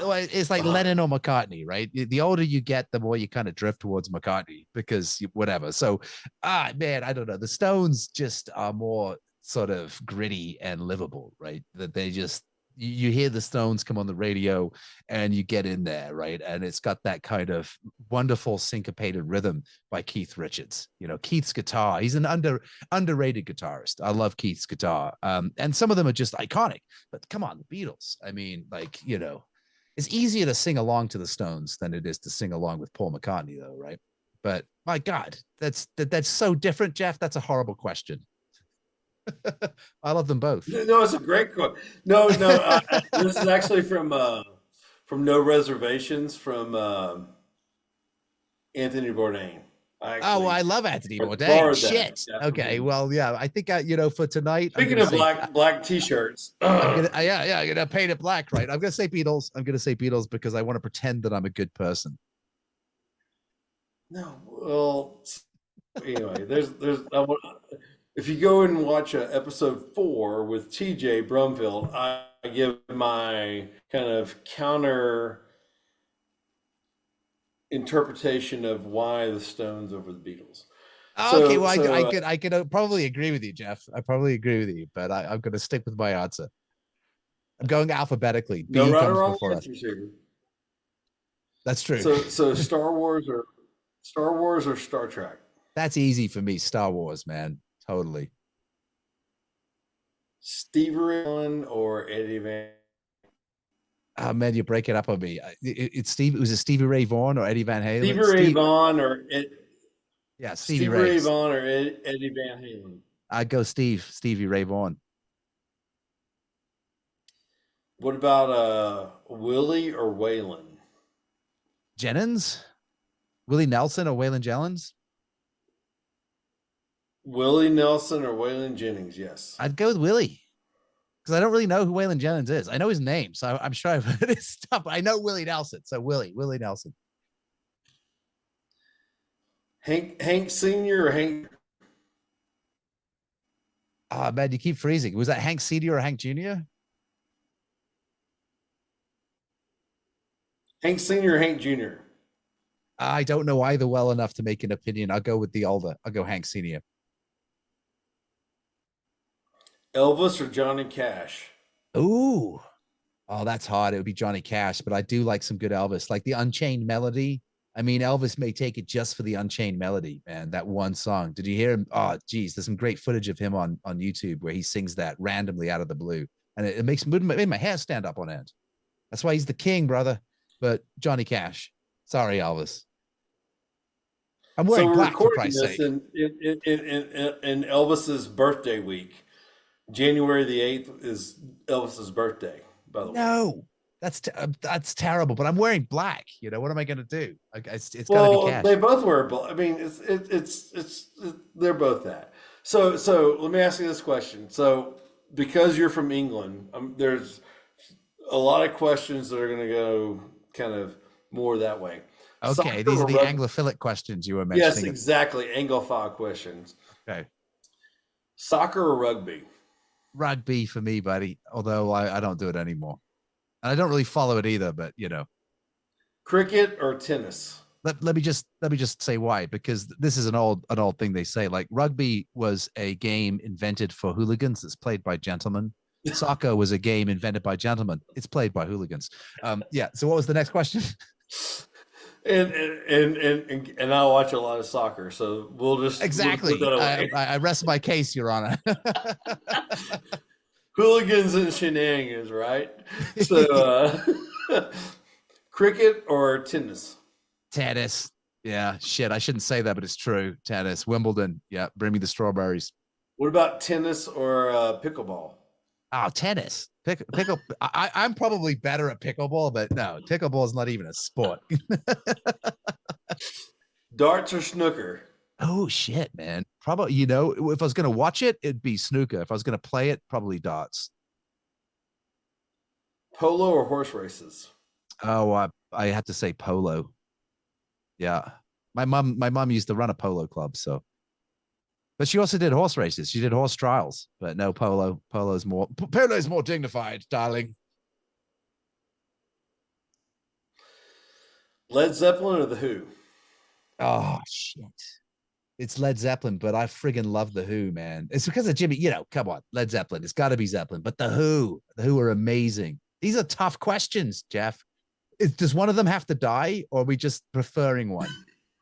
Are you saying if one has to be eliminated from reality? I just said you're neither right nor wrong. This Okay. is just we're just It's talking Led about Zeppelin, but that I hate giving that answer. That's almost as bad as the Beatles and the Stones. That one. Oh man.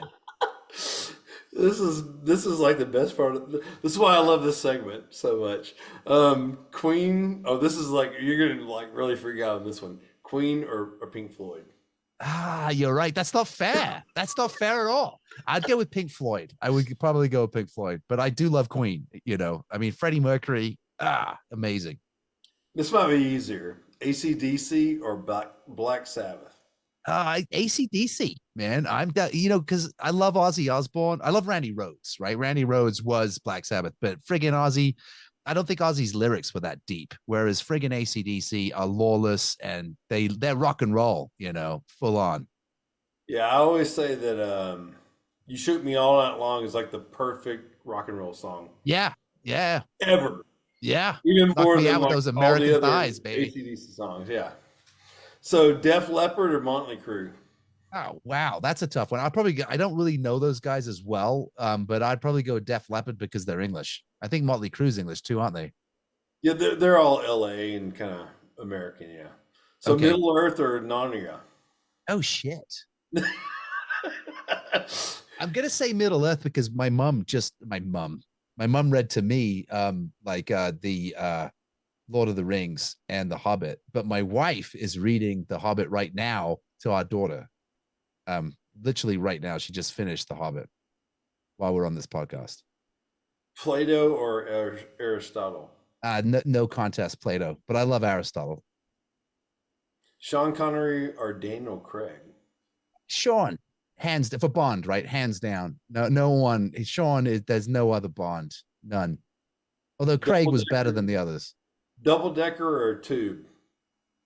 Double decker or two? Oh, if I was actually to travel, the tube, but I like the double decker better, you know. But I travel by the tube when I'm in England, in London for sure. Bowler or fedora? Bowler, baby. Come on. Belt or suspenders? I wear a belt, but I like suspenders. I would like to prefer, but we would call them braces, Jeff, if we're going to do English. If you're going to do an Anglophile, it's braces. Well, help me out because I'm just a redneck. You goddamn Texas, Texan. So I'm doing the best I can, right? Interpretation. I wear a belt more often than suspenders, which in England are like what you put on the stockings. You know what I mean? So yeah, I don't wear suspenders very often, Jeff, but I like them on the right, physique. Yeah, Matthew Roger Christmas, who we actually, he said the same thing. He's like, yeah, suspenders are hard for me, like as a definition, but yeah, braces, yeah. So buttons or cufflinks? Oh, cufflinks. But I'm transitioning to more buttons for practicality reasons, but I love the cufflink, man. Bow tie or ascot? Oh shit! Out of those two, a bow tie for sure. Bangers and mash or meat pie? Bangers. Yep. Biscuits or crisp? Probably biscuits. If the chocolate digestives, McVitie's biscuits. By that, cookies, right? Right, cookies or chips. Yeah, I'll go with the cookies. Yeah, potato chips are in Texas. Crisps, and biscuits are cookies. Yep, that's right. So I'd go with the chocolate digestives anytime. Yeah. So fish and chips or curry? Ooh, curry, man. Yeah. Alps or Riviera? Mountains or beach? I know that's a tough. That's what I was like. Ooh, I spent more time in the Alps, but I like a good beach, man. I haven't had that much time on the Riviera, unfortunately. So I have to say Alps. City or country estate? Country estate, man. Definitely with a tower. We were talking about Herbal that. garden. Go back to segment one. Go back or whatever I did, like segment 1 or 2. Yeah. And so here's a Colorado question because I always try to make things cultural to whoever I'm interviewing. Brownies or gummies? Oh my god. Probably gummies, I guess. If I was to do that, which I don't anymore, I would do gummies probably. Brownies are just there's too many crumbs involved. Gummy it's very compact. Yeah, I always say these are Texas brownies, not Colorado or California brownies.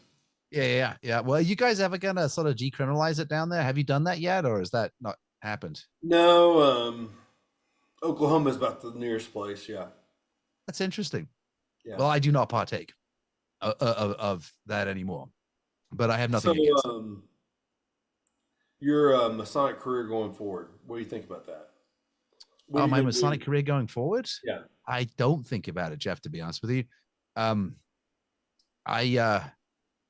don't know. I don't know if I want to bring us on a down note. So let's just leave that as it is. I think Masonry should be lived and experienced.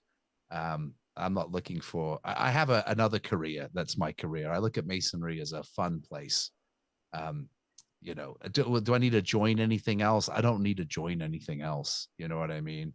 The Scarlet Cord, maybe I will, but I don't want to join a whole bunch of new orders. Just, how many ways can you guard the door?